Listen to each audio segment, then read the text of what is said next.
শুভ সন্ধ্যা বন্ধুরা। আজ হলো 16 ডিসেম্বর মঙ্গলবার।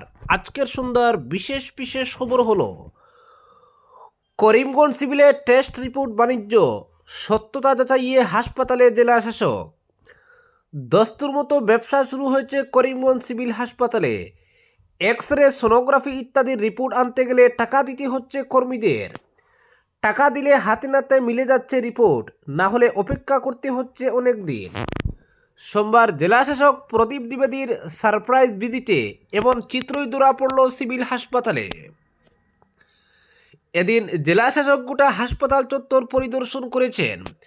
অন্যদিকে হাসপাতালের হাল হকিকত খতিয়ে দেখতে তিনি জেলাশাসককে পাঠিয়েছিলেন বলে মন্তব্য করেছেন মন্ত্রী কৃষ্ণেন্দু পাল।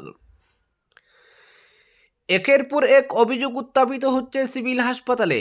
নিয়মিত ওষুধপত্র এমনকি ডাক্তারও পাওয়া যায় না বলে সময়ে সময়ে অভিযোগ উত্থাপিত হচ্ছে হাসপাতালের বিরুদ্ধে। বেশিরভাগ সময়ই বাজার থেকে ওষুধ কিনতে হচ্ছে রোগীদের, এমন অভিযোগ অহরহ রয়েছে। সোমবার ভিন্ন রকমের অভিযোগ পাওয়া গেছে। অভিযোগ, দস্তুর মতো বেসরকারি হাসপাতালে পরিণত করে দেওয়া হয়েছে হাসপাতালকে। এক্স রে, সোনোগ্রাফি ইত্যাদির রিপোর্ট পেতে গেলে টাকা দিতে হচ্ছে কর্মীদের হাতে। টাকা না দিলে তারা সময় মতো রিপোর্ট দিচ্ছেন না। জেলা শাসকের আচমকা পরিদর্শনে এমন অভিযোগ সামনে এসেছে। একাধিক রোগীর নিকটাত্মীয়ের অভিযোগ, তারা এক্স রে, সোনোগ্রাফি ইত্যাদি রিপোর্ট আনতে গেলে টাকা দাবি করা হচ্ছে। কর্মীদের পকেটে 100-200 টাকা দিলে সঙ্গে সঙ্গেই রিপোর্ট দেওয়া হচ্ছে, আর না হলে 5-6 দিন পর রিপোর্ট সংগ্রহ করতে বলা হচ্ছে তাদের। একজন রোগীর নিকটাত্মীয়ের অভিযোগ, চিকিৎসক জরুরি ভিত্তিতে সোনোগ্রাফি করানোর পরামর্শ দিয়েছেন। সোনোগ্রাফি শেষে হাসপাতাল থেকে 5 দিন পর রিপোর্ট সংগ্রহ করতে বলেন কর্মীরা, কিন্তু যখন তারা জানেন জেলাশাসক এসেছেন তখন ওই দিনই রিপোর্ট নিয়ে যাওয়ার জন্য বলেন। রোগীর নিকটাত্মীয়রা জেলাশাসকের কাছে এসব অভিযোগ তুলে ধরেছেন। জেলাশাসক এদিন গোটা হাসপাতাল খতিয়ে দেখেছেন। পরে সংবাদ মাধ্যমের কাছে 2-1টি অভিযোগ পাওয়ার কথা স্বীকার করেছেন তিনি। এদিকে ঘটনাটি নিয়ে মন্তব্য করেছেন হাসপাতাল পরিচালন সমিতির চেয়ারম্যান মন্ত্রী কৃষ্ণেন্দু পাল। তিনি বলেন, বিজেপি আমলে সরকারি হাসপাতালে উন্নত মানের সেবা পাওয়া যাচ্ছে, কিন্তু 2-1জন কর্মীর জন্য সরকার বদনাম হচ্ছে। হাসপাতালের কিছু কর্মীর বিরুদ্ধে আমার কাছে অভিযোগ এসেছে। আমি জেলা শাসককে এদিন হাসপাতালে পাঠিয়েছি। এমনকি তদন্তক্রমে অভিযোগের সত্যতা প্রমাণিত হলে ওই কর্মীদের বরখাস্ত করার জন্য জেলা শাসককে বলেছি, মন্তব্য করেছেন মন্ত্রী কৃষ্ণেন্দু পাল। অপরদিকে হেসে খেলে ফের মুখ্যমন্ত্রী হবেন হিমন্ত, দাবি হাগ্রামার। 26-এর নির্বাচন দোরগোড়ায়, ফলে তুঙ্গে উঠতে শুরু করেছে রাজনৈতিক তৎপরতা। এই অবস্থায় আগামী বিধানসভা নির্বাচনে এনডিএ সহযোগী হিসাবে রাজ্যে 15 থেকে 20টি আসন দাবি করবেন বড়োল্যান্ড পিপুলস ফ্রন্টের নেতা হাগ্রামা মহিলারি। সেই সঙ্গে বড়োল্যান্ড টেরিটোরিয়াল কাউন্সিলের মুখ্য নির্বাহী দাবি করলেন 26-এ ফের রাজ্যের মুখ্যমন্ত্রী হবেন ডক্টর হিমন্ত বিশ্ব শর্মা। হেসে খেলে জয় নিশ্চিত হবে তার। মহিলারি সাংবাদিকদের বলেন, 26-এর নির্বাচনে আমরা গুরুত্বপূর্ণ ভূমিকা রাখব, তাতে কোনো সন্দেহ নেই। রাজ্যের 126টি আসনের মধ্যে আমরা বিজেপির মিত্রদল হিসেবে 15 থেকে 20টি আসন চাইতেই পারি, যদিও তা বেশ কিছু ফ্যাক্টরের উপর নির্ভর করছে। রাজ্য রাজনীতিতে আমাদের দলের শক্তি কতটা। অপরদিকে জানুয়ারিতেই ফ্লাইওভারের শিলান্যাস করবেন মুখ্যমন্ত্রী, বললেন মন্ত্রী কৌশিক। একাংশের বিরোধিতার পেছনে রাজনৈতিক মদতের সন্দেহ মন্ত্রীর। ফ্লাইওভার বাস্তবায়ন নিয়ে যে বিরোধিতা শুরু হয়েছে, এই বিরোধিতার পেছনে রাজনৈতিক মদত থাকতে পারে। সংবাদ মাধ্যমের একান্ত সাক্ষাৎকারে এই মন্তব্য করেছেন বরাক উপত্যকা উন্নয়ন বিভাগের মন্ত্রী কৌশিক রায়। সাম্প্রতিক সফরে মুখ্যমন্ত্রী ডক্টর হিমন্ত বিশ্ব শর্মা বলে গেছেন, শিলচরের জনগণ চাইলে ফ্লাইওভার হবে, না চাইলে হবে না। মুখ্যমন্ত্রীর এই বক্তব্যের পরিপ্রেক্ষিতে শহরের জনতার মনেও সংশয় দেখা দিয়েছে। তাহলে শিলচরে আদৌ কি ফ্লাইওভার তৈরি হবে? সংবাদ মাধ্যমের এই প্রশ্নের জবাবে মন্ত্রী কৌশিক রায় বলেন, দেখুন, আদৌ হবে কিনা এরকম প্রশ্নের কোনো ভিত্তি নেই। শহরের জনগণ নিশ্চিন্ত থাকতে পারেন, যে কোনো মূল্যে শহরে ফ্লাইওভার তৈরি হবেই এবং নির্মাণ কাজও শুরু হবে নির্ধারিত সময়ে। এ নিয়ে সংশয় থাকার কোনো প্রশ্নই ওঠে না। কৌশিক বলেন, শিলচরের জনগণকে খেয়াল করতে হবে। মুখ্যমন্ত্রী কিন্তু একবারের জন্য বলেননি শিলচরে ফ্লাইওভার হবে না। হিমন্ত বিশ্ব শর্মা বলেছেন, শিলচর শহরের রাস্তা সরু থাকার ফলে যখন ফ্লাইওভারের নির্মাণ কাজ হবে তখন 2 বছরের জন্য শহরবাসীকে প্রচুর কষ্ট করতে হবে। শহর জুড়ে প্রচুর যানজট হবে। 2 বছরের জন্য এই কষ্টটা জনতাকে মেনে নিতে হবে। কৌশিক বলেন, মুখ্যমন্ত্রীর সাফ কথা, এই কষ্ট মেনে নিতে গিয়ে শহরবাসী যেন না বলেন এখানে ফ্লাইওভার কেন হচ্ছে। ফ্লাইওভারের জন্যই আমাদের পোহাতে হচ্ছে চরম দুর্ভোগ। বরাক উপত্যকা উন্নয়ন বিভাগের মন্ত্রী বলেন, হিমন্ত বিশ্ব শর্মা গুয়াহাটির উদাহরণ টেনে বলেছেন, গুয়াহাটিতে যখন ফ্লাইওভার হওয়ার সিদ্ধান্ত হয় তখন জনতা স্বাগত জানিয়েছিলেন, কিন্তু কাজ শুরু হবার পর ঝামেলায় পড়ে প্রচুর গালাগাল দিয়েছেন। আবার ফ্লাইওভার তৈরি হয়ে যাবার পর প্রশংসা করে বলেছেন, আমরা যানজটমুক্ত রাস্তা পেয়েছি। একই জিনিস শিলচরে হবে। কৌশিক বলেন, ফ্লাইওভার হওয়া নিয়ে বিন্দুমাত্র সংশয় নেই। মুষ্টিমেয় কিছু লোক ফ্লাইওভার হবে না বলে ভিত্তিহীন প্রচার চালাচ্ছেন, এতে কোনো ক্ষতি হবে না।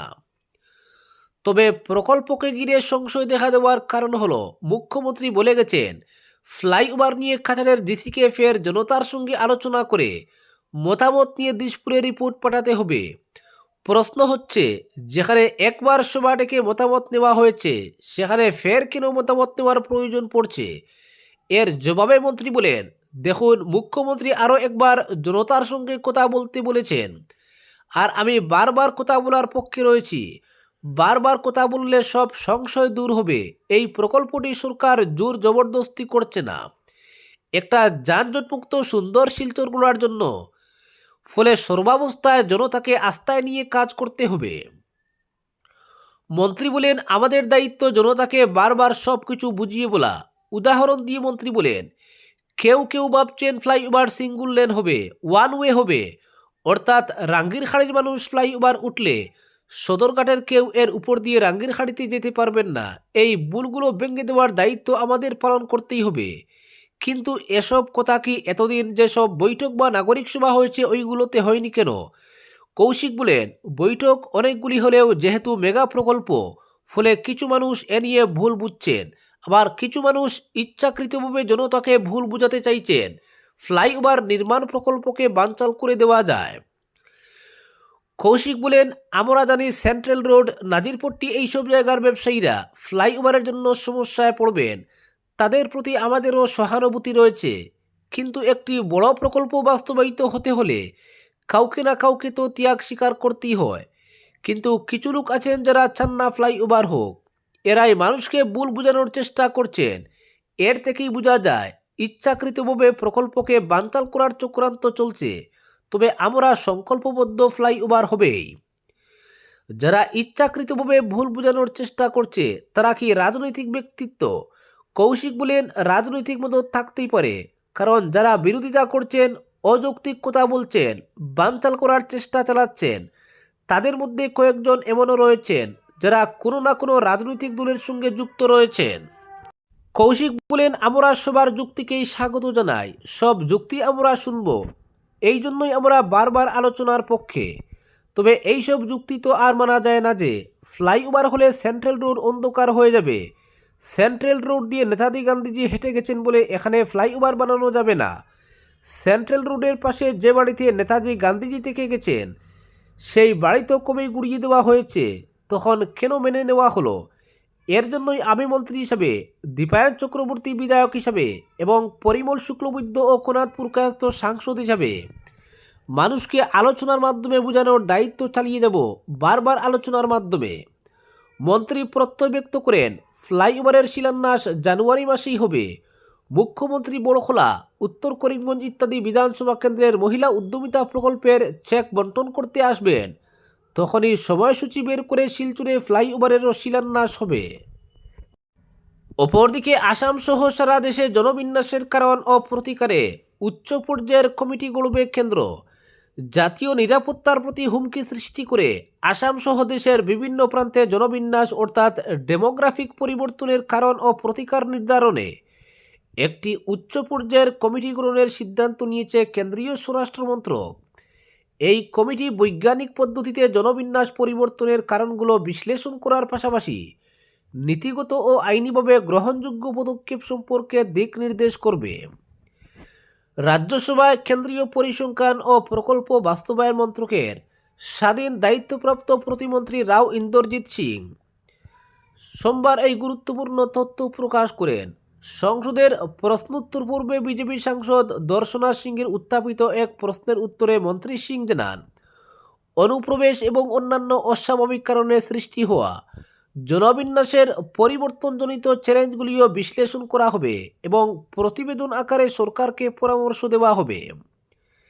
এক্ষেত্রে নতুন ও অভিনব নীতি প্রণয়নের পাশাপাশি আইনি ও প্রশাসনিক ব্যবস্থা গ্রহণের দিক নির্দেশও দেবে কমিটি।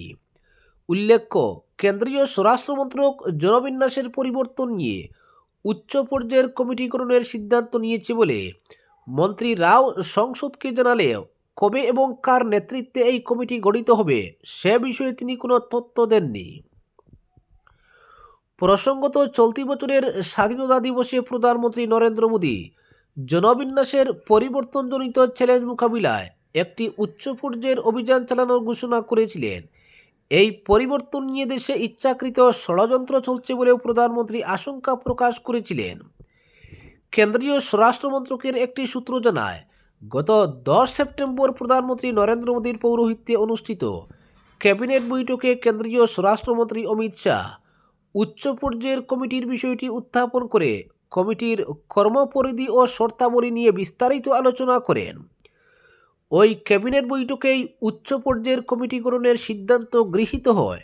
সূত্রটি আরও জানায়, মূলত আন্তর্জাতিক সীমান্তবর্তী এলাকা যেমন আসাম বাংলাদেশ এবং পশ্চিমবঙ্গ বাংলাদেশ সীমান্তবর্তী অঞ্চলে এই উচ্চ পর্যায়ের কমিটি বিশেষ নজর দেবে এবং প্রয়োজনীয় বিষয় পর্যালোচনা করবে। আজকের বিশেষ সংবাদ এখানেই সমাপ্ত।